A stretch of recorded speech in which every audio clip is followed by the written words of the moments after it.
Let me tell you a story. There once was a king who ruled over a land where no one ever disagreed with him. His advisors nodded before he finished speaking. His courtiers praised every decision he made. Even the wind, it seemed, whispered his name in affirmation. But the king began to notice something strange.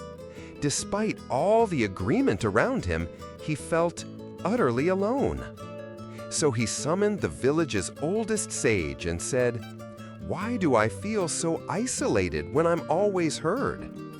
The sage paused, then said, "Majesty, you are surrounded by echoes, not ears.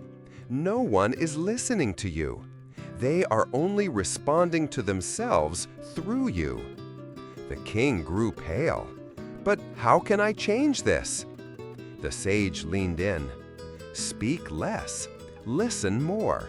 And when you speak, speak what is true, not what is clever." The next day, the king entered court and said nothing. He listened for hours, to grief, to worry, to laughter, to silence. And slowly, people began to speak differently, not to impress, but to reveal, not to be heard, but to be known. And for the first time in years, the king felt human again. It makes you wonder, are we really being ignored? Or are we speaking into rooms designed not for presence, but for performance? Let's be honest. Listening has become a lost art. Not because we don't care, but because we've been conditioned to react, to reply, to win. Modern life has trained us to prepare our response while others speak, multitask in conversation, hear only what confirms our beliefs, value speed over stillness. So even when someone is speaking, we aren't listening. We're calculating, editing, waiting for our turn. And because we all do this, we also expect others to do it to us. So we speak louder, faster, more forcefully. We interrupt before we're interrupted. We armor up before we've even been misunderstood. The result? Everyone is talking. No one is hearing. And most of us walk away from conversations feeling emptier than before. Now bring someone to mind.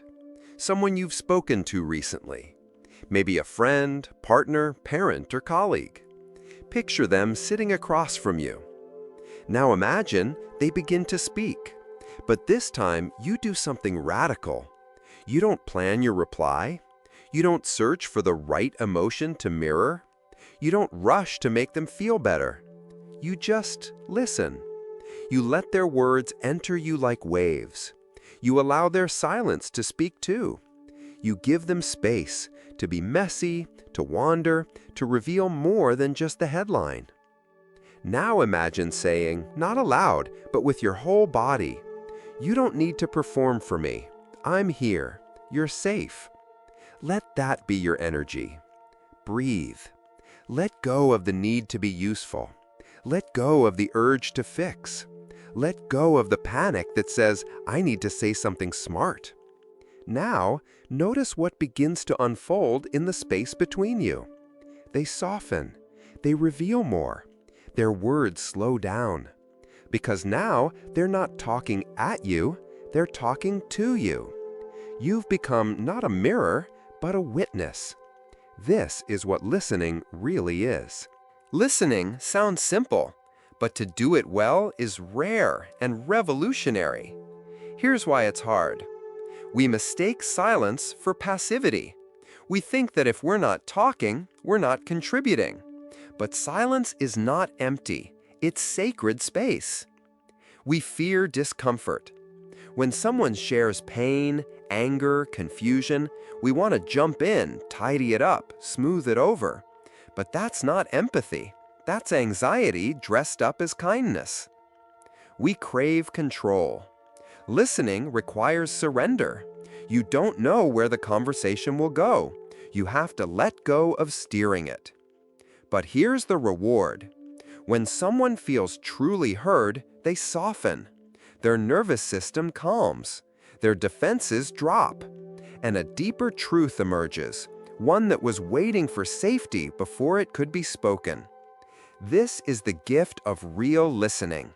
You don't just receive information, you reveal the soul of the speaker. This is the part that hurts. Sometimes we aren't being listened to because we're not creating the space for it. Ask yourself, do I talk more than I ask? Do I listen with curiosity or with an agenda? Do I interrupt, defend, perform? Because here's the paradox. If you want to be heard, you must learn how to listen first, not as a strategy, but as a way of being. When people feel deeply heard by you, something changes. They trust you. They soften around you. And when it's your turn to speak, they stay. Not because you demanded attention, but because you earned it through your presence.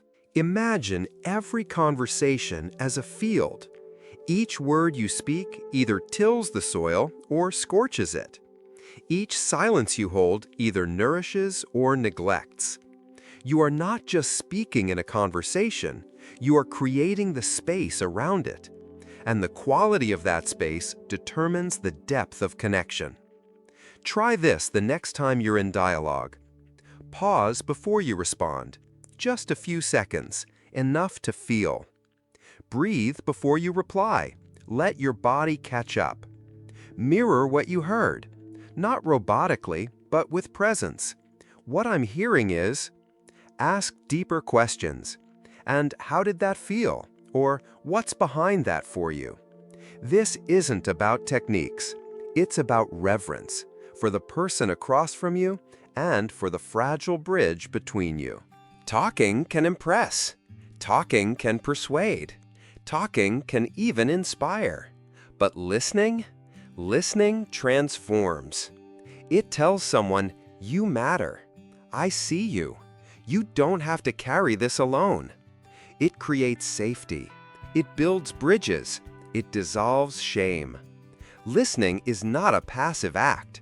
It's an act of love, an act of bravery, and in many ways, an act of rebellion in a world that rewards noise, speed, and certainty. Let me leave you with this: Proverbs for the listening life. To truly hear someone is to let their truth live inside you, even if only for a moment. Real listening isn't about agreement, it's about acknowledgement. The most powerful thing you can say after someone speaks is silence. And a blessing. May you be the kind of presence that invites truth. May your ears be wide, your heart soft, and your ego quiet. And may you always remember, listening is not what we do to others, it is what we give to them. People aren't starving for attention, they're starving for presence. And presence isn't loud, it doesn't shout, it doesn't interrupt. It just stays, it holds, it listens. In a world full of noise, this is how we become signal. This is how we become safe harbors, not just speakers. Tonight, choose one conversation. Maybe with your child, maybe your partner, maybe a friend you usually only half hear. And when they speak, pause, breathe, open, receive. Don't plan your reply. Don't rush to be helpful. Just listen. Because when we truly listen, we do something extraordinary. We give someone the rare gift of being felt. And that gift always comes back to us.